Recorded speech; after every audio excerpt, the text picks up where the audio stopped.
अब ध्यान से लिखना, calculate cash from operating activities, हमें क्या गिवन है, surplus. Balance in statement of profit and loss 23 22, 23 is the current year, 22 is the previous year. Step 1 calculation of net profit. अब ध्यान से देखना प्लीज, अप्रोच ऐसे ही करना है। Step 1 calculation of net profit before tax and extraordinary items. अब हमें दे रखा है सरप्लस, तो सरप्लस से हमें उल्टा जाना है, ऐड करना है प्रोविजन फॉर टैक्स।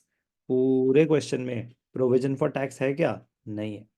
ऐड करना है प्रपोज डिविडेंड, पूरे क्वेश्चन में है क्या? नहीं है। इंटरिम डिविडेंड नहीं है। रिफंड ऑफ टैक्स नहीं है। ट्रांसफर टू जनरल रिजर्व नहीं है। लेकिन अगर आपको पता होगा कि आपको ये सब ढूंढना है, तभी तो जल्दी जल्दी आप रिकैप कर पाएंगे, मतलब फॉर्मेट आपके दिमाग में छपा होना चाहिए। ये नहीं कि अच्छा ट्रेड रिसीवेबल्स का क्या करते हैं, एक एक आइटम को देख के ये नहीं सोचना। आपको ये सोचना है कि अब मेरी सीक्वेंस क्या है। मेरी सीक्वेंस है net profit before tax and extraordinary items, उसमें जो भी टैक्स है नहीं है, अप्रोप्रिएशंस है नहीं है, तो मुझे उसका वर्किंग नोट बनाने की जरूरत नहीं है। स्टार्टिंग पॉइंट सीधा ही मेरा क्या हो जाएगा, net profit before tax and extraordinary items.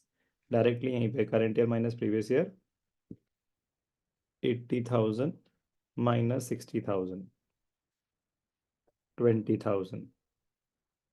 अगर मुझे ये कैलकुलेट करना पड़ेगा नेट प्रॉफिट बिफोर, तो ये मुझे वर्किंग नोट में करना चाहिए। मैंडेटरी नहीं है, यहाँ पे भी कर सकते हैं। बेटर रहता है कि वर्किंग नोट में कैलकुलेट करें, अगर वर्किंग है कोई तो। यहाँ पे कोई आइटम्स नहीं थे, बस इतना सा था, ये आप डायरेक्टली यहाँ दिखा सकते हो। स्टेप 1 में किसी को कोई डाउट? No sir. ऐड करेंगे non cash non operating expenses, add करेंगे non cash non operating. Trade receivable नहीं है। प्रोविजन फॉर डेप्रिसिएशन, अब ध्यान से देखना, इंपॉर्टेंट पॉइंट है। Provision for depreciation, accumulated depreciation होता है। जब साल शुरू हुआ तो 30,000 के डेप्रिसिएशन था, साल खत्म हुआ तो 40,000 का अक्यूमुलेटेड डेप्रिसिएशन था। Increase in provision for depreciation is current year depreciation. अगर कोई एसेट नहीं बिका तो जितने से भी प्रोविजन बढ़ा, क्या है वो, current year depreciation. Depreciation entry क्या होती है, बस आपकी अंडरस्टैंडिंग के लिए, depreciation account debited to provision for depreciation.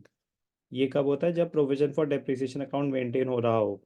तो 30 से 40 हो गया, इंक्रीज हुआ है प्रोविजन फॉर डेप्रिसिएशन, तो जितने से भी इंक्रीज हुआ है क्या है वो, करंट ईयर डेप्रिसिएशन। कोई डाउट?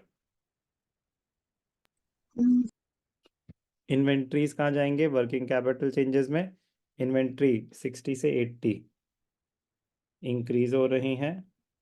इन्वेंट्रीज, चलो मैं ऐसे करता हूँ ना, इन्वेंट्री क्या है, करेंट एसेट बढ़ रहा है, आउटस्टैंडिंग रेंट कम हो रहा है, करंट लायबिलिटी कम हो रही है। Goodwill goodwill goodwill goodwill return of, goodwill return of अभी यूज कर लेंगे। प्रीपेड इंश्योरेंस कम हो रहा है, क्या कम हो रहा है, करंट एसेट कम हो रहा है।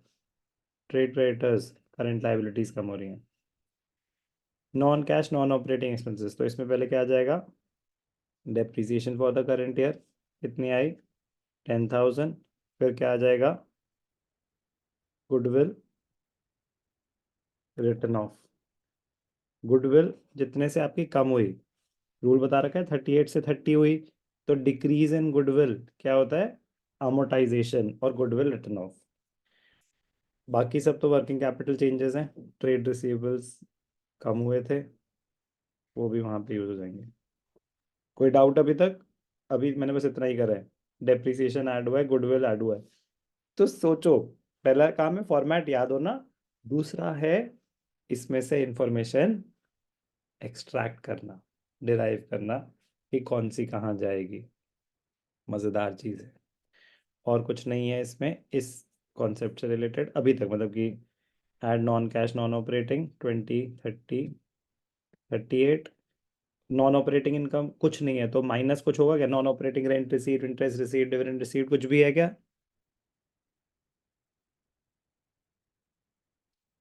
नहीं है।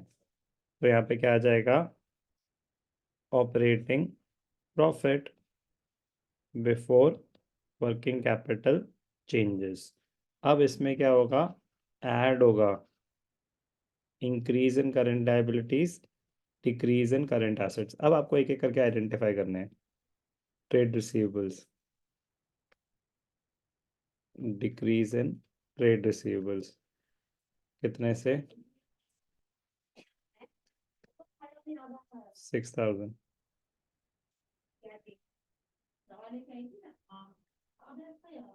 Inventories, outstanding rent, decrease in current assets, prepaid insurance 1,000,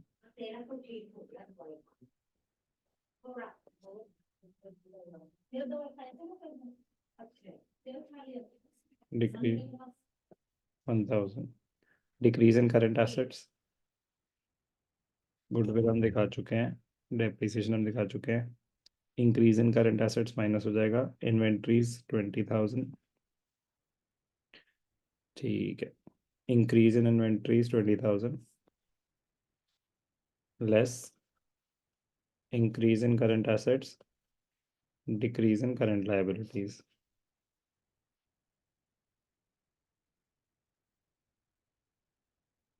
inventory, increase in inventory, inventory कितने से बढ़ गए, 60 to 80, 20,000 इन्वेंट्री दिखा दिया। Outstanding rent 9,000, decrease in outstanding rent 9,000, trade payables कम हो गए 6,000, decrease in trade pebbles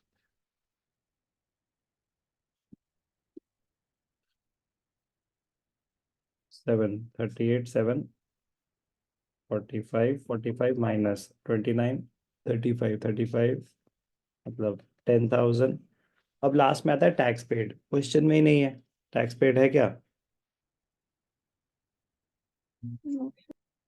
tax paid, trade payables आपका आ गया, ट्रेड पेबल्स आ गया ना, क्रेडिटर्स, ट्रेड, टैक्स पेड नहीं है, एक्स्ट्राऑर्डिनरी आइटम नहीं है, तो यही आपका फाइनल फिगर हो गया, एरो की जरूरत नहीं है। जो फाइनल फिगर है वो बाहर आ जाएगा, क्या बोलेंगे उसको, cash flow from operating activities.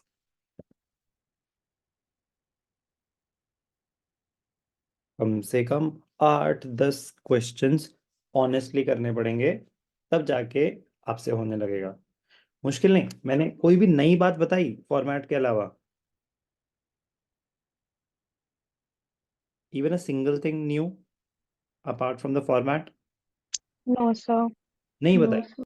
लेकिन फॉर्मेट अप्लाई करना आसान नहीं है, बड़ी नॉर्मल सी बात है, टाइम लगता है। बट ये बता रहा हूँ कि 70-75% एफर्ट ना हमारा ऑपरेटिंग एक्टिविटी में लगना है।